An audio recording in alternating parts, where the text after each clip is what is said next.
નમસ્કાર દર્શક મિત્રો, હું છું ભાવેશભાઈ ગેવરિયા, તલાટી કમ મંત્રી. ફરી એક નવા વિડીયોમાં આપ સૌનું હાર્દિક સ્વાગત કરું છું. મિત્રો, શું તમે ખેતીની જમીન ધરાવો છો અને આ ખેતીની જમીનમાં તમારે ગોડાઉન બનાવવું છે? તો આના માટે સરકાર તરફથી રૂપિયા 1 લાખ સુધીની સબસિડી આપવામાં આવે છે. તો આજના વિડીયોમાં આપણે વાત કરીશું કે આ માટેના ઓનલાઈન ફોર્મ ક્યારથી ભરાય છે, તેમજ આ ફોર્મ ભરવા માટે ક્યાં ક્યાં ડોક્યુમેન્ટની જરૂર પડે અને આ ફોર્મ કેવી રીતે અને ક્યાંથી ભરી શકાય, અને આપનું આ ફોર્મ મંજૂર થયેથી ગોડાઉન માટેનું બાંધકામ કેટલા માપ સાઇઝનું કરવાનું થતું હોય છે. તો આ માટે આપ આ વિડીયોમાં અંત સુધી બન્યા રહેશો. તો હવે વાત કરીએ કે આપ માટેના ઓનલાઈન ફોર્મ ક્યારથી ભરવાના શરૂ થાય છે. તો તારીખ 27/3/2026થી તારીખ 26/4/2026 એટલે કે 30 દિવસ સુધી આ માટેનું ઓનલાઈન પોર્ટલ ખુલ્લું મૂકવામાં આવેલ છે, જેમાં આપ આ માટેનું ફોર્મ ભરી શકો છો.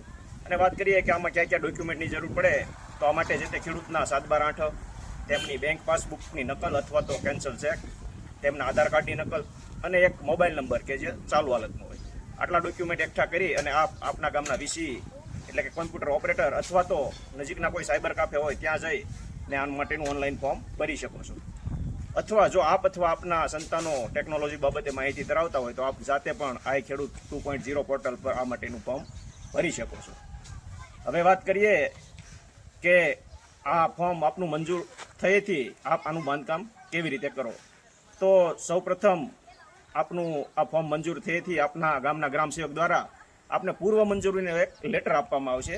આ લેટર મળ્યા બાદ જ આપે બાંધકામ શરૂ કરવાનું રહે છે. એના માટે સૌપ્રથમ તમારે 2 ફૂટ ઊંડાઈના પાયા ગાળવાના રહેશે. આ પાયા ગાળ્યા બાદ તેના પર 2 ફૂટ ઊંચી પ્લિન્થ લેવાની આવશે અને આ પ્લિન્થ પર 10 ફૂટની હાઇટની દિવાલ લેવાની આવશે અને એમાં જે વચ્ચેનું આપણે જેને મોભારું કહીએ એ મોભારાની હાઇટ 12 ફૂટ રાખવાની હોય છે. અને કુલ આ જે બાંધકામ કરેલ હોય છે તેનું ક્ષેત્રફળ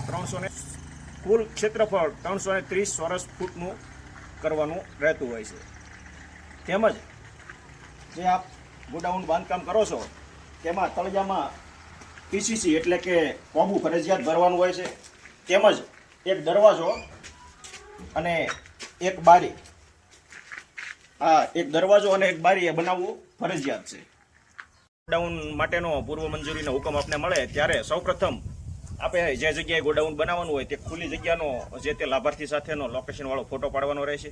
ત્યારબાદ ગોડાઉનનું કામ પ્લિન્થ લેવલે પહોંચે ત્યારે પણ લાભાર્થીએ ઊભા રહી અને લોકેશનવાળો ફોટો પાડવાનો રહેશે. અને મકાનનું ગોડાઉનનું કામ પૂરું થાય ત્યારે પણ લાભાર્થીએ ત્યાં ઊભા રહી અને લોકેશનવાળો ફોટો પાડવાનો રહેશે. આ ગોડાઉનમાં આપ આપની અનુકૂળતા મુજબ છત પર પતરા પણ નાખી શકો છો, તેમજ નળિયા પણ નાખી શકો છો અને સ્લેબ પણ ભરી શકો છો. આમાંથી કોઈ પણ એક વસ્તુ કરી શકો છો. અને હવે આપના દ્વારા જ્યારે આ ગોડાઉનનું બાંધકામ પૂર્ણ થાય ત્યારબાદ આપના ગામના ગ્રામ સેવકનો સંપર્ક કરી તેમને જાણ કરવાથી તેમના દ્વારા એક સેલ્ફ ડિક્લેરેશન આપવામાં આવશે.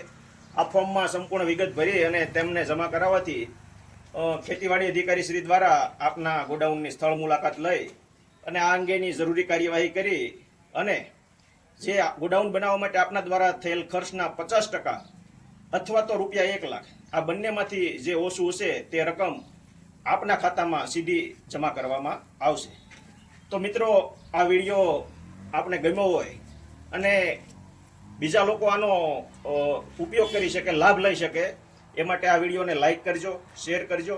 અને જો આપ હેલ્પલાઇનમાં નવા હો અને હજુ સુધી ચેનલને સબસ્ક્રાઇબ કરેલ ન હોય તો આજે જ અમારી ચેનલને સબસ્ક્રાઇબ કરજો, જેથી સરકાર દ્વારા વખતો વખત નવી કોઈ આવી યોજનાઓ કે જેમાં સબસિડી તથા અન્ય કોઈ માહિતી આપવામાં આવતી હોય તે આપના સુધી સમયસર પહોંચી શકે.